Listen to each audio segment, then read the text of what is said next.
It's a wonderful episode too, from beginning to end, and I really mean that because even in the credits, you're doing this dance, and that song's been in my head since I watched that episode. And we're gonna get to that more in a moment, but first, I have another audience question from Joanna in Massachusetts, and she asks, "How would you suggest best supporting grandparents who want to support their grandchildren but have trouble with pronouns?"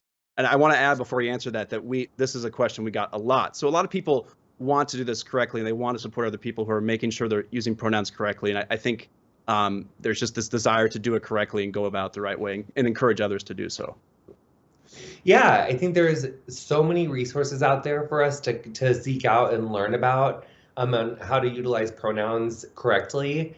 I do think that it's, if it's a family member, no matter who it is, I think it's as long as we're coming from an earnest, honest, respectful place, you can ask what someone's pronouns are because you want to do it in a respectful, great way. So you can say, "What are your pronouns?"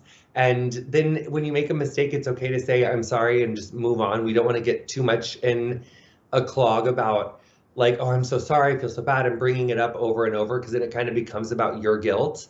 And I also think that it does become a lot easier to understand the significance of the importance of correct pronoun usage when we frame it less about the ally doing the right thing and more about what the trans community is going through at large. And so I think that when we educate ourselves to the things that our trans family members are going through, that will kind of make, I think if you do slip up on a pronoun here or there and but you're doing your best to be a really strong ally and you're having difficult conversations with people in corners of your life that may not want to be the ally that you want to be. And if you're having those courageous conversations, I think your family member, your grandkid's gonna forgive you for any slip in a pronoun here or there. So that's one thing. I think it's like a wider conversation than pronouns, but yeah, so I hope that that helps. And I also think that I'm so grateful for your question. And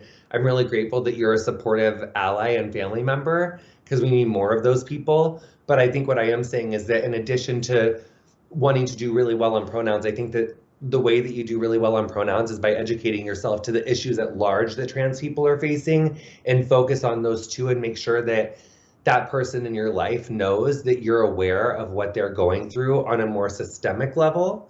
And I think that that'll help you make the right choice when you're using pronouns because it'll be more front of mind. Yeah, and